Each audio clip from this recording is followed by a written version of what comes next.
The Pacific Ocean was massive, but by 1944, Japanese shipping had all but vanished from it. Imagine an entire empire surrounded by ocean and yet starving. That wasn't because of bombers. It wasn't because of battleships. It was because of American submarines. And while the Japanese Navy had their own submarines, they never came close to achieving the same devastating results. But why?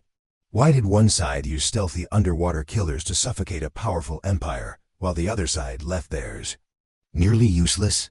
It all started with a decision made years before the war won that would quietly doom Japan from beneath the waves. At first, no one really noticed.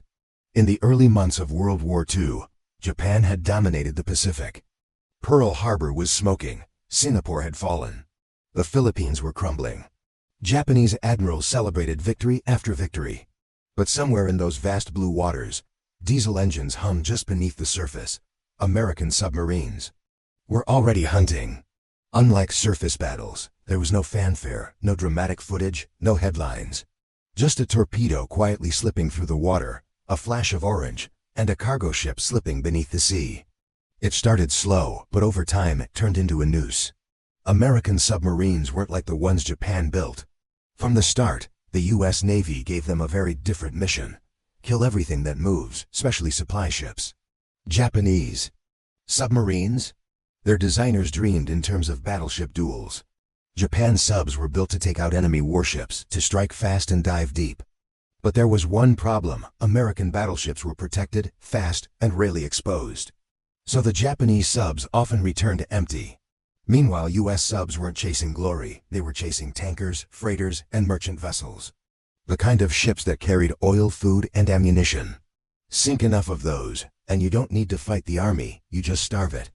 By 1943, the results were shocking. Nearly half of Japan's merchant fleet was gone. The empire had islands full of troops that couldn't eat, factories that couldn't run, planes that couldn't fly. All because dozens of steel tubes with periscopes were lurking in places Japan thought were safe. Japanese commanders grew desperate. They tried rerouting cargo at night, using smaller convoys, even deploying more escorts. But it didn't work. American submarines kept coming, and their tactics were brutal. Entire convoys vanished.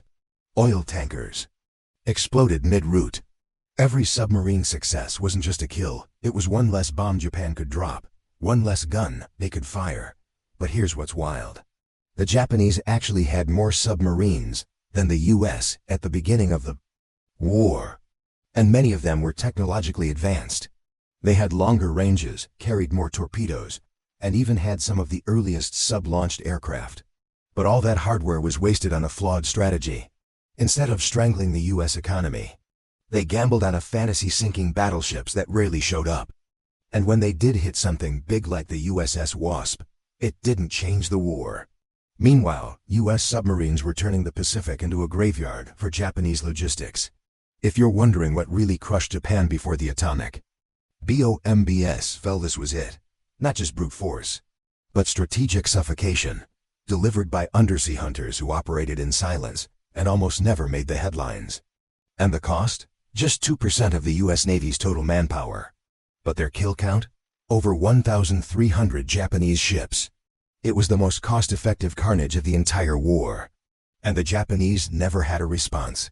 Because by the time they realized what was happening, they were already starving. The submarines had done their work, and they did it invisibly. The shock in Tokyo was not sudden. It was slow, suffocating, and impossible to stop. Military planners looked at charts with shipping routes that once looked full of life. Now they were blank, covered with red X marks where convoys never arrived. Soldiers on distant islands radioed for supplies that would never come. Tank regiments that once roared across Asia suddenly sat silent with empty fuel tanks. Aircraft carriers could launch planes, but not refuel them. And factories that were supposed to be producing munitions simply shut down, not because of bombing, but because coal and oil were rotting at the bottom of the sea, taken down by American submarines. What Japan never understood was that America wasn't trying to outfight them, they were trying to outlast them. Japan tried to respond, but the decisions they made earlier in the war came back like ghosts. They didn't build enough merchant escorts, didn't protect their supply routes, and didn't train submarine hunters. And their own submarines? They remained focused on dramatic kills, always searching for American warships while the real enemy, the U.S. supply machine, kept pumping out tanks, planes, and ammunition by the hour. American industry was too big, too fast, too protected. Sink one U.S. warship, and nothing changed. Sink one Japanese oil tanker, and entire divisions shut down. The empire was built on expansion, but it forgot to feed itself. And American submarine captains knew it. They learned the timing of Japanese shipping. They memorized routes. They stalked tankers at choke points and ambushed convoys in narrow straits.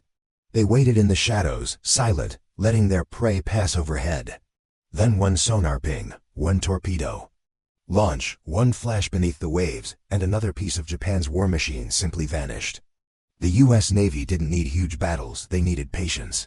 A single submarine with a single torpedo could do more economic damage than an entire fleet of bombers.